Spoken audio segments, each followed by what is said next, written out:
বিশ্বের সবচেয়ে বড় 10টি মসজিদের নাম, তাদের ইতিহাস এবং স্থাপত্য নিয়ে বিস্তারিত আলোচনা করা হল।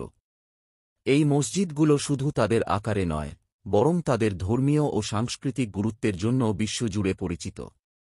1. মসজিদে আল-হারাম সৌদি আরবের মক্কায় অবস্থিত। ইতিহাস। মসজিদ আল-হারাম ইসলাম ধর্মের পবিত্রতম স্থান এবং কাবা শরীফের চারপাশে অবস্থিত। এটি ইসলামের প্রথম কেবলা। নবী ইব্রাহিম আলাইহিস সালাম ও তাঁর পুত্র ইসমাইল আলাইহিস সালাম কাবা নির্মাণ করেন। পরে বিভিন্ন খলিফা ও শাসক এই মসজিদটি সম্প্রসারিত করেন।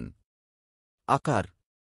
মসজিদটি বিশ্বের সবচেয়ে বড় মসজিদ এবং এতে একসঙ্গে 4 মিলিয়নের বেশি মুসল্লি নামাজ আদায় করতে পারেন।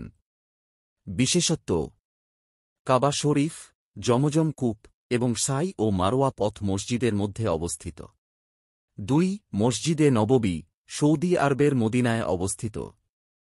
ইতিহাস। মসজিদে নববী রাসূলুল্লাহ সাল্লাল্লাহু আলাইহি ওয়াসাল্লাম নিজ হাতে নির্মাণ করেন। এটি ইসলাম ধর্মের দ্বিতীয় পবিত্র স্থান এবং হিজরতের পরে এটি মুসলিম সম্প্রদায়ের প্রধান কেন্দ্র হয়ে ওঠে। আকার। এই মসজিদে একসঙ্গে প্রায় 1 মিলিয়ন মানুষ নামাজ আদায় করতে পারেন। বিশেষত্ব: মসজিদের সবুজ গম্বুজ রাসূলুল্লাহ সাল্লাল্লাহু আলাইহি ওয়াসাল্লাম এর রোজা শরীফের উপরে অবস্থিত। 3. শাইখ জায়েদ গ্র্যান্ড মসজিদ, আবুধাবি, সংযুক্ত আরব আমিরাতে অবস্থিত। ইতিহাস। এই মসজিদটি সংযুক্ত আরব আমিরাতের প্রতিষ্ঠাতা শাইখ জায়েদ বিন সুলতান আল নাহিয়ানের নামে নির্মিত।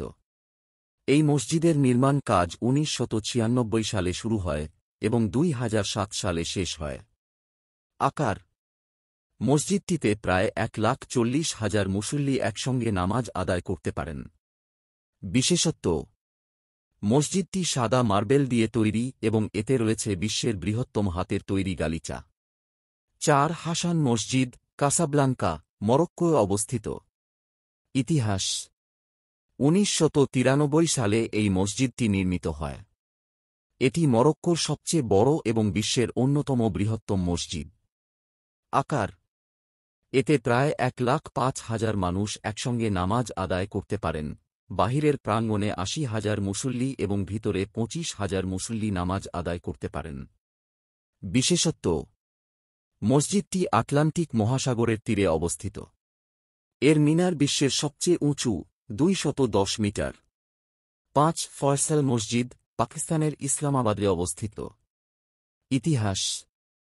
পাকিস্তানের জাতীয় মসজিদটি সৌদির বাদশাহ ফয়সালের অনুদানে 1976 সালে নির্মিত হয়। এর স্থাপত্যশৈলী আধুনিক এবং ঐতিহ্যবাহী উভয়ের মিশ্রণ। আকার। এতে 1 লাখ মুসল্লি একসঙ্গে নামাজ পড়তে পারেন।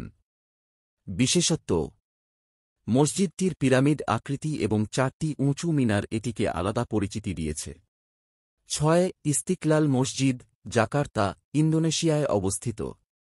ইতিহাস। ইন্দোনেশিয়ার স্বাধীনতার স্মরণে 1978 সালে এই মসজিদটি নির্মিত হয়। এটি দক্ষিণ-পূর্ব এশিয়ার সবচেয়ে বড় মসজিদ। আকার। মসজিদটিতে 1,20,000 মুসল্লি নামাজ আদায় করতে পারেন। বিশেষত্ব: এর আধুনিক স্থাপত্য এবং বিশাল গম্বুজ একে আকর্ষণীয় করে তুলেছে। 7. বাদশাহী মসজিদ, পাকিস্তানের লাহোরে অবস্থিত। ইতিহাস। মোগল সম্রাট আওরঙ্গজেব 1673 সালে এই মসজিদটি নির্মাণ করেন। এটি মোগল স্থাপত্যশৈলীর অন্যতম সেরা উদাহরণ। আকার। মসজিদটিতে একসঙ্গে প্রায় 1 লাখ মুসল্লি প্রার্থনা বা নামাজ আদায় করতে পারেন। বিশেষত্ব: ইহার লাল বেলেপাথর এবং মার্বেল নির্মাণ শিল্প সবার দৃষ্টি আকর্ষণ করে। 8. তাজুল মসজিদ, ভারতের ভোপালে অবস্থিত। ইতিহাস। তাজুল মসজিদ ভারতের বৃহত্তম মসজিদগুলোর মধ্যে অন্যতম। তাজুল মসজিদের নির্মাণ কাজ শুরু হয় 1844 সালে এবং 1985 সালে শেষ হয়। আকার। এতে প্রায় 1 লাখ মুসল্লি নামাজ আদায় করতে পারেন। বিশেষত্ব: মসজিদের গোলাপি রঙের গম্বুজ এবং উঁচু মিনার একে আকর্ষণীয় করে তুলেছে। 9. জামা মসজিদ, ভারতের দিল্লিতে অবস্থিত। ইতিহাস। মোগল সম্রাট শাহজাহান ১৬৫৬ সালে দিল্লির জামা মসজিদ নির্মাণ করেন। এটি মোগল স্থাপত্যের একটি গুরুত্বপূর্ণ উদাহরণ। আকার: মসজিদটিতে প্রায় ৮৫,০০০ মুসল্লি একসঙ্গে নামাজ পড়তে পারেন। বিশেষত্ব: মসজিদের বিশাল সিঁড়ি, লাল বেলেপাথর এবং সাদা মার্বেল একে দৃষ্টিনন্দন করে তোলে। ১০ সুলেমানিয়া মসজিদ, তুরস্কের ইস্তাম্বুলে অবস্থিত। ইতিহাস: সুলতান সুলেমান দ্য ম্যাগনিফিসেন্টের আমলে ১৫৫৭ সালে মসজিদটি নির্মিত হয়। এটি অটোমান স্থাপত্যশৈলীর উজ্জ্বল নিদর্শন।